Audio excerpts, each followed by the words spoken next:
Good day. My name is Michael Molondo, and I'm going to present on the subject of social anthropology for the fourth year. We're going to look at the definition of anthropology, then we're going to look at culture, and then in the African context also. We're going to look at what makes a family and kinship, and then we're also going to look at marriages, sex, going to look at customs, tradition, religion, and then we're going to look at minority groups like the San, or indigenous people like the San and the Himba and the Hereros. So to start with is anthropology is a scientific study. What it looks at, it actually studies the origin and also the behavior of human beings, and looking at humans in the context of their physical and then also in the cultural development. The study or anthropology also look at different human groups and how they relate to culture, looking both at the past and the present. So anthropology also focus on different factors that can also influence these human groups, looking at the politics, the sociology, and then also the economics. Now, if you study anthropology, it's actually divided in 4 subgroups, which look at the social, cultural, the biological, archaeology, and then also looking at the linguistic anthropology. So when we look at culture, for an example, now culture is having a different interpretation. It all depends on your perspective how you see culture. But let's just look at a few definitions what culture is all about. Now, culture looks at the whole totality of a human group or a society or a tribe, and it looks at the patterns, the arts, the beliefs, institutions, and then also other products which are made by the certain groups, human groups, or by people or tribe. And it also look at the different behaviors, and then the basic elements that makes up a culture is the whole aspects of food and shelter, and then also looking at marriages, the systems within these marriages, looking at family, the kinships, different practices, and then also the artistic expression. And culture is actually a very powerful tool which is actually being used by most human beings. And the reason why is many tribes and many human beings or culture or tribes or different human groups actually survived because of culture, and that's what actually made them stronger than being culture. So that's with regard to the culture within the human. So we're going to look a little bit on culture in the African context. Now, when we look in Africa, Africa it's a very interesting continent with so many diverse cultures, so many diverse practices. Now, according to archaeologists and even anthropologists, when they look at the culture of Africa, it dated back as 10,000 years before Christ or BC, where they actually discovered that human race were actually already existed in Africa during that time. And this is also then concluded or also confirmed by rock carvings and fossils which were discovered in Africa that actually can constitute that culture is one of the oldest practices as old as human beings. Now, when we look at Africa itself, Africa is very diverse in its culture. Africa is having so many tribes, so many ethnic groups, social groups. It's got different languages with different dialects. Africa is quite rich, it's very diverse, and that's what makes Africa so unique. And every different tribes that exist in Africa are actually very unique, from the tip of Cairo up to the south of Cape Town. So we have so many diverse of cultures, the north, south, east, and west, and central Africa. So Africa is quite rich in its culture, and there's so many things that one can learn, especially from an anthropological point of view. So when we study the musical and the dancing tradition of many of the Africans, especially looking at indigenous music, it actually comes out very strong that most of these traditions, and I mean most of this music and the dances come out of culture. And many of them has been maintained through oral tradition, and we can go almost many generations ago that the culture that was preserved was because of oral somebody that told a story about the tribe and about certain culture, and it was transferred from one generation to the next generation. So this is what makes Africa very unique. Now if we take for an example dances, African dances. Now dances, it's a way of communicating, whether it communicates the pride of the tribe, it communicates the inferiority of the tribe, it communicates peace, it communicates prosperity, happiness. So dances was used, or cultural dances was used in Africa as a way of communication, and it's still being used today as a way of communication. Now, the other aspect of the African culture is when we look at the arts and the craft that's been made in Africa, there is so much richness and so much wealth in the sense that the diversity of culture, whether it's performing arts, whether it's creative arts, visual arts, it brings out the African culture out very strong. And arts and craft has been used as a way of communicating and then also to preserve the culture in the African tribe or in the African context. Now, the other aspect of African culture is also tales that has been told for so many generations, and many of these tales or folk tales that were actually told in the African context was a way to promote cultural norms and also the morality of the culture, and that actually what made the culture of the African culture so strong was the norms and the tradition, and many of these norms or moral norms became actually customs that were practiced for generation up to now, that we have still many cultural customs and practices that are actually being displaced in the African culture.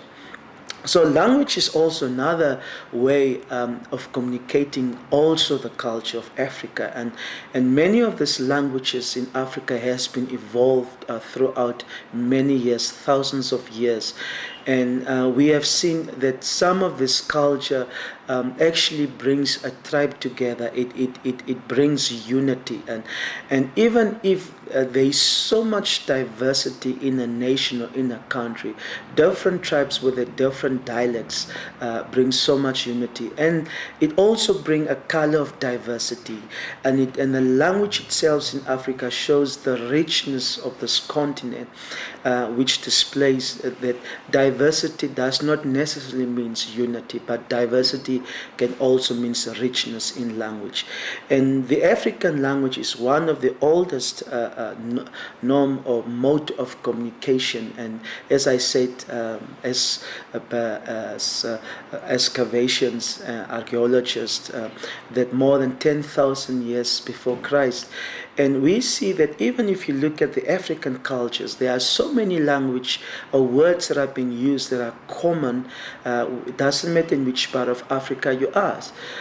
There are certain words which they use for mother or for father, which you find common in the Bantu language or the Mbundu language. So it's quite interesting that language in Africa actually unite the whole continent of Africa. And this was the whole undertone of the African Union. When the forefathers or the founding fathers of the African Union, who started the whole concept of uniting Africa, language was one of the undertone that was used to see how Africa can be united because of its languages. The other aspect that also make Africa very interesting and very rich, it's its festivals and celebration, and there is so much that we can learn from festivals and celebration that actually promote the African culture. The other institution in Africa that we can also find when it comes from a social anthropological perspective is the concept of family. How family is being perceived, whether it's in the Western context, in the African context, or in the Asian context. But what we see in a universal perspective, family actually is a group of people that are united or affiliated by the same vicinity, staying in the same residence, same in the staying in the under one roof, sometimes in the same proximity. And many times when you look at the family, one can define family from the perspective of your culture, from the perspective of your continent.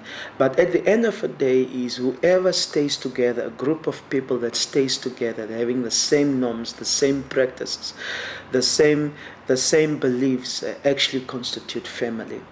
And you have immediate family, you have got close family, and then you also have extended family. And when we talk about the next slide on kinship, then I'm going to explain on the extended family.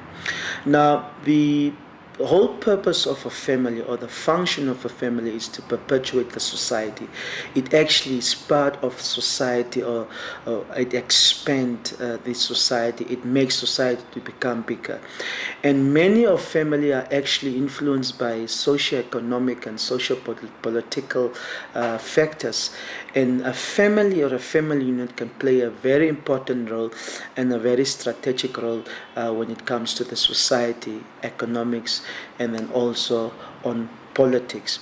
Now, what makes family very interesting is you have the extended concept of family, where you have the term which we call kinship.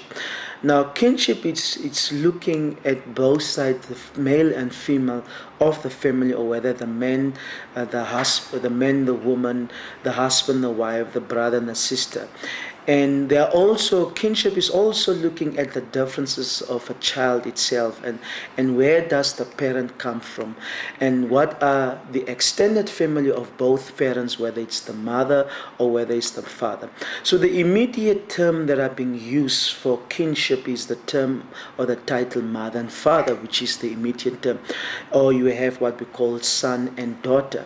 Now, you have so much term that are being used which describe the role or the entity that actually constitute the kinship. And you also have terms that are being used like grandfather, grandmother, great-grandfather, great-grandmother, and so it goes on. And if you look from the mother's side or from the father's side, you also have the brothers and sisters of the child, which in some cultures are called uncle or aunt. Or you also have another term that are being used, for an example, for a brother-in-law, mother-in-law. You also have terms that are being used for a nephew, cousin. And it all depends on the culture or the context you ask. In some cultures, especially in Africa, we don't have the term niece and nephews. We call that if you are related to your mother, your uncle, you actually call it your mother, your father, or your niece becomes your sister, or your cousin becomes your brother, and so it goes on. So it all depends on kinship, can be defined in the cultural context you are coming from, and whether it's from the Western context, from the African context, the Asian context. So as long as you know that kinship actually define what an extended family is. So even if you have the immediate family, there are also family that both comes from the father and the mother.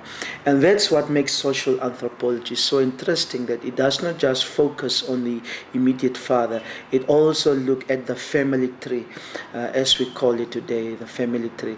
And it's very important that when you understand your family tree, or what makes you your family, you can go into the third, the fourth generation. You can know who is your great-grandfather.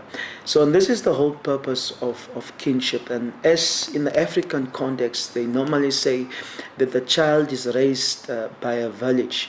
And it's true that when you find yourself in an African context, in a village, that the whole village, especially the elder people, becomes your mother, your father, your uncle, and your aunt.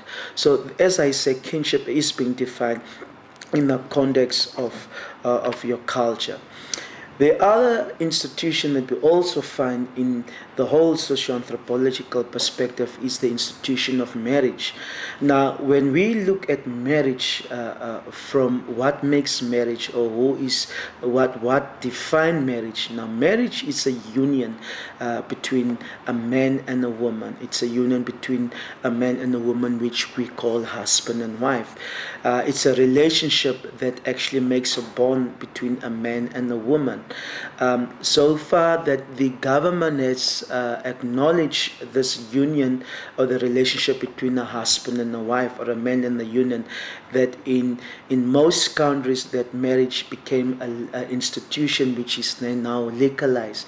So now, according to the law or the constitution, that if two people, whether it's a man and a woman, they became in union and they get married, by law and by the country, they are actually acknowledged that they are married, and then you receive a certificate, or you are being certified that you are legally in a bonding, and by law itself there are certain obligations that you have to follow, and certain regulation that regulate and control the institution of marriage. So there are different types of marriage, or the interpretation of marriage depends on the culture you're coming from. There are two types of marriage based on culture. There is what we call a monogamous marriage, which is a monogamy, or a polygamous marriage, or which is polygamy. And I'm going to explain the two terms. Mono comes from the word one, which means that you are only married to one wife or to one husband, which means one person at a time.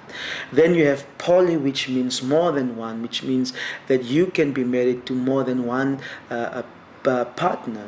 You can have 2 wives, 3 wives. So it all depends on the culture. And this is where culture actually is an influence when it comes to marriage. And so that's the different types of marriage that you also find. Now, in society, when two people are married according to law, whether it's at the church or whether it's in a magistrate or in a court of law, it is socially recognized as a union. And this is what makes marriage very much interesting. Now, when we look at the concept of sex, now, sex and sexuality are terms that are interchangeable use.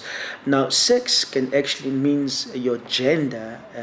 It can also means, when I talk about your sex, it can also mean you are either male or you are a female. Sex can also mean intercourse, intimate intercourse between a man and a husband. Sexuality is actually what makes you as a person, what defines your masculinity, or what describe or define your femininity.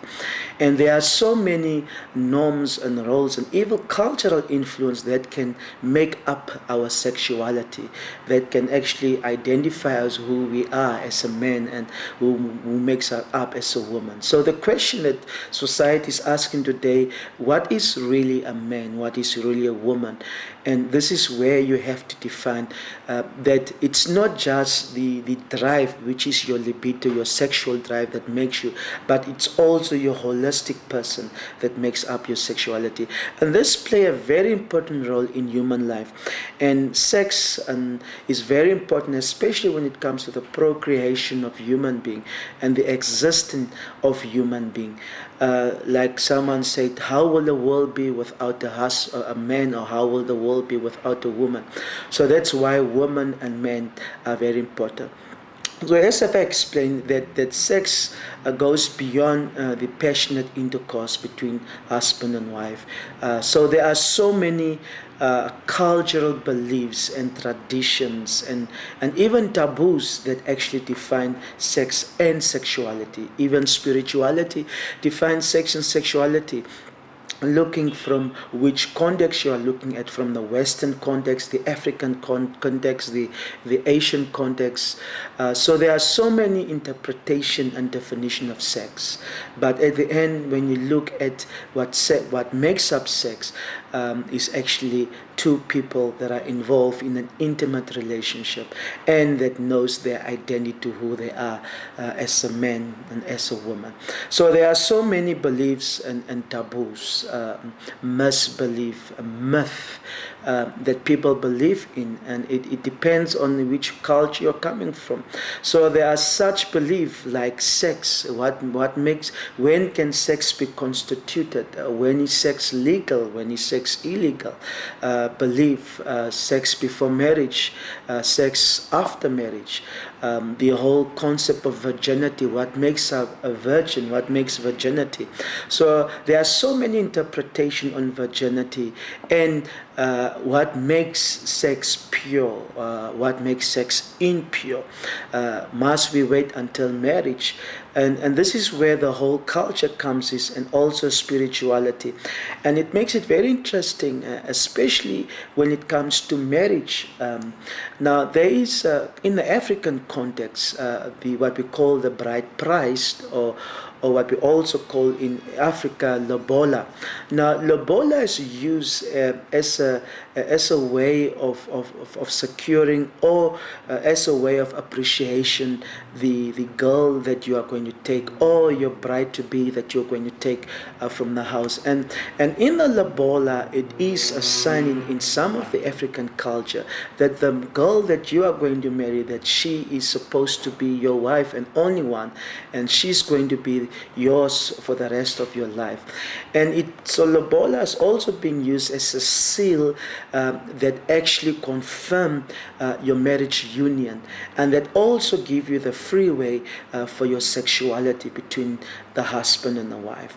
So there are so many issues when it comes to sex, and issues, for an example, like dominance. The question that most people are asking when it comes to sex and sexuality between a husband and a wife, or a man and a woman, who is supposed to be playing the dominant role? Who is supposed to initiate for the sexual encounter? Is it the husband, the wife, the woman, or the wife, or the female and the male?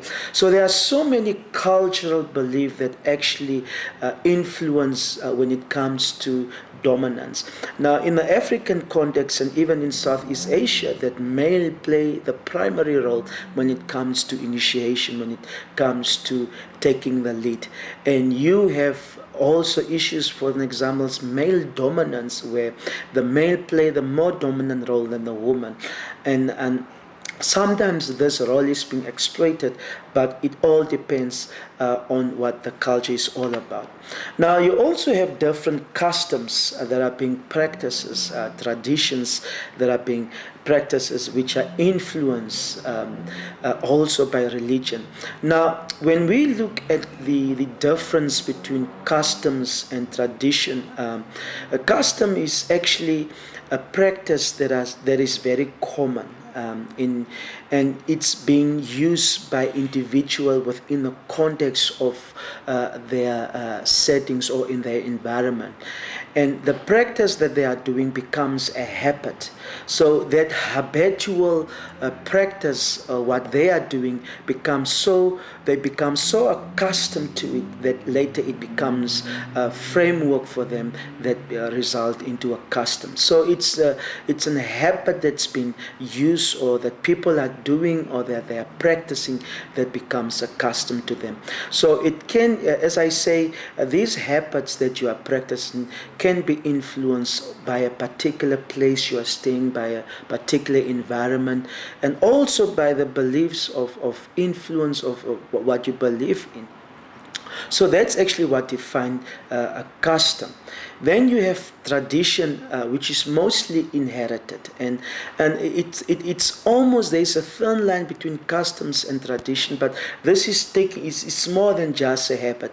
It becomes a continuous action. It becomes part of your behavior, and this is something that you normally inherit from your parents, because your parents behave in a certain way, or your parents parents or your grandparents behave, or they had certain customary belief, and because of that, you take it and you embrace it as part of your tradition, and then it becomes your custom and your practice. So tradition is something that's inherited over the years, and for example, initiation rites, the proof of virginity for women, initiations like circumcision, for example. Some tribes or some people, they believe in the circumcision of male, some believe in the circumcision of females. So there are so many tradition that has been inherited,